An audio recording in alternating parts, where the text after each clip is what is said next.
Hello everyone, welcome back. चलिए देखते हैं कल मार्केट किस तरीके से मूव कर सकता है, क्या प्लान ऑफ एक्शन हमारा बन रहा है। मैंने वीकली एनालिसिस वीडियो नहीं अपलोड किया था, माफ़ी चाहूँगा, लेकिन मैं सोचा था कि मैं लाइव आऊँगा मंडे को।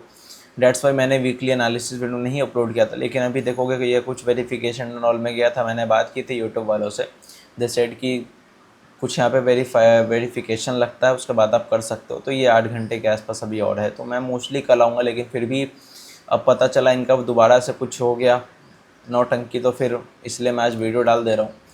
तो मैं आपको देखो, चलो शुरू करते हैं एनालिसिस वीडियो। जिन लोगों ने भी पिछले एनालिसिस वीडियो नहीं देखे हैं वो जाके देख सकते हो। मैं कंटिन्यू आपको ये टेक्निकल चार्ट अपने पिछले 3-4 वीडियो से लगातार दिखाते हुए आ रहा हूँ। मैं बोल रहा हूँ आपको कि इस रेंज में हम देखोगे कंटिन्यू फंसे हुए हैं। ठीक है, इस रेंज में हो क्या रहा है कि नीचे की तरफ आपको 2 सपोर्ट लेवल है और ऊपर की तरफ एक स्ट्रॉन्ग ट्रेंड लाइन है। तो जब भी हम इस लेवल के आसपास आपको देखोगे टच कर रहे हैं, तो आपको स्ट्रॉन्ग यहाँ से सेल ऑफ देखने को मिल रहा है। हम कभी भी इस ट्रेंड लाइन के ऊपर जाके क्लोज नहीं कर पा रहे हैं। नीचे की तरफ क्या है कि ये जो पूरा एक ये रेड वाली ट्रेंड लाइन और ये ब्लू वाली ट्रेंड लाइन है ना, इस दोनों ने दिमाग ख़राब कर रखा है। ठीक है, नीचे की तरफ ये दोनों अभी सपोर्ट की तरह काम कर रहे हैं। तो जब भी हम इस एरिया के आसपास आ रहे हैं तो यहाँ से देखोगे तो एक रेड बनता है, इमीडिएटली अगला कैंडल ग्रीन बना के हम वापस से अपर लेवल को टच करने चले जाते हैं। देखोगे वापस से यहाँ से हम एक कैंडल में नीचे की तरफ आए, अगला ग्रीन बना, डायरेक्टली ऊपर की तरफ टच करने के लिए चले गए। अगर आपने सेंसेक्स एक्सपायरी की एनालिसिस वीडियो नहीं देखी थी तो आपने बहुत कुछ मिस किया है। क्योंकि इस पूरे कैंडल की मैंने बात की थी कि मान लो अगर यहाँ से ब्रेकआउट होता भी है तो वो दोबारा से आपको शूटिंग स्टार कैंडल ही बनाता हुआ दिखेगा। इसका ब्रेकआउट करना इतना आसान नहीं होगा। और लाइट फिलहाल यहाँ पे जो सेटअप बन रहा है ये काइंड ऑफ डबल टॉप का सेटअप बन रहा है। अब कल के लिए और आने वाले इस पूरे वीक के लिए सबसे इम्पॉर्टेंट जो लेवल है ऊपर की तरफ वो है 24,122, जो कि आज का हाई है लगभग। ठीक है, 120-121 के आसपास का हाई होगा, देख लेना। और नीचे की तरफ आज का लो काफ़ी इंपॉर्टेंट होगा अगले 3-4 दिनों के लिए। और कल निफ्टी की एक्सपायरी है तो इसमें भी आपको ये चीज़ ध्यान रखना है।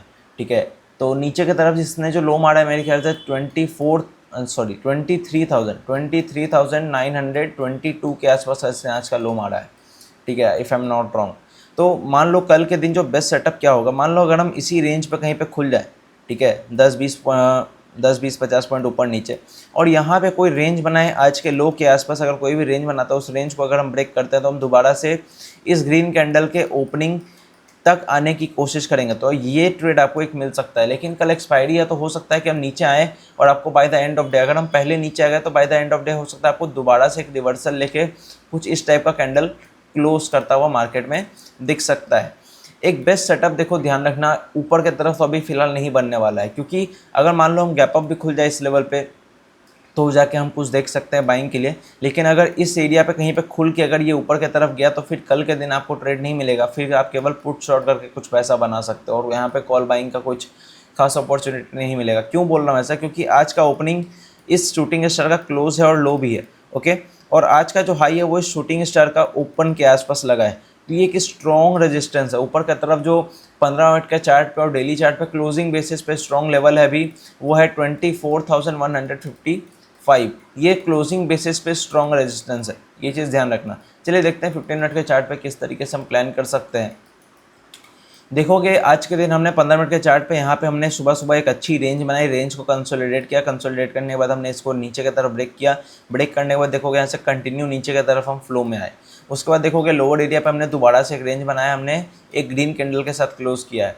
मोस्टली अगर मान लो हम कल गैप डाउन इस एरिया पे कहीं पे अगर छोटा मोटा गैप डाउन देके इस एरिया पे अगर खुल जाए और यहाँ पे कोई रेंज बनाने के बाद 5-10-15 मिनट भी कंसोलिडेट करे, उसके बाद अगर इसको ब्रेक करता है तो एक आपको क्लियर कट नीचे की तरफ मूव मिल सकता है जो कि आपको अगले सपोर्ट की तरफ लेके जाएगा। मान लो अगर हम इस एरिया पे कहीं पे गैप अप खुल जाए, इस एरिया पे कहीं पे भी ओपन हो जाए, उसके बाद अगर इसको ब्रेक करते हैं तो आपको 15 मिनट के चार्ट पे ऊपर की तरफ अभी आपको 23,988 पूरा स्ट्रॉन्ग रेजिस्टेंस है। 988 से लेके 155 122 ये पूरा स्ट्रॉन्ग रेजिस्टेंस है। जैसे आज हमने 15 मिनट के चार्ट पे यहाँ पे कंसोलिडेट किया था, वैसे ही यहाँ पे दोबारा से इसको ढेर सारा टाइम बिताना पड़ेगा। अगर ये टाइम बिताने के बाद इस रेंज को ब्रेक करता है तो फिर आपको ऊपर की तरफ अगले रेजिस्टेंस तक ये जाता हुआ दिखेगा जो कि होगा 24,166। और ध्यान रखना कि क्लोजिंग बेसिस पे 24,155 स्ट्रॉन्ग रेजिस्टेंस। जब तक इसके ऊपर हम डेली चार्ट पे होल्ड नहीं करते हैं तब तक यहाँ पे थोड़ी सी भी पॉजिटिविटी नहीं आएगी। फिलहाल जो हमारा व्यू है वो न्यूट्रल टू नेगेटिव है। ठीक है। और आज भी देखोगे तो डिप को हमने यहाँ पे बाई नहीं किया, तो आज का हमको डेटा भी देखना पड़ेगा कुछ कुछ कि FII ने क्या किया है, उसके बाद ग्लोबल मार्केट क्या करते हैं। तो टेलीग्राम पे नहीं हो तो टेलीग्राम ज्वाइन कर लेना, मैं वहाँ पे चीज़ें अपडेट कर दूँगा रात में। आई होप कि आपको एनालिसिस वीडियो समझ में आया होगा। अगर कुछ नहीं समझ में आया, कुछ डाउट है, तो आप मेरे से कमेंट में पूछ सकते हो। मैं कमेंट में आपको फॉर श्योर रिप्लाई करके बता दूंगा आपका जो भी डाउट होगा। मिलते हैं दूसरे एनालिसिस वीडियो के साथ, एंड आई विल ट्राई कि मैं कल लाइव आऊँ। सो बाय बाय, टाटा।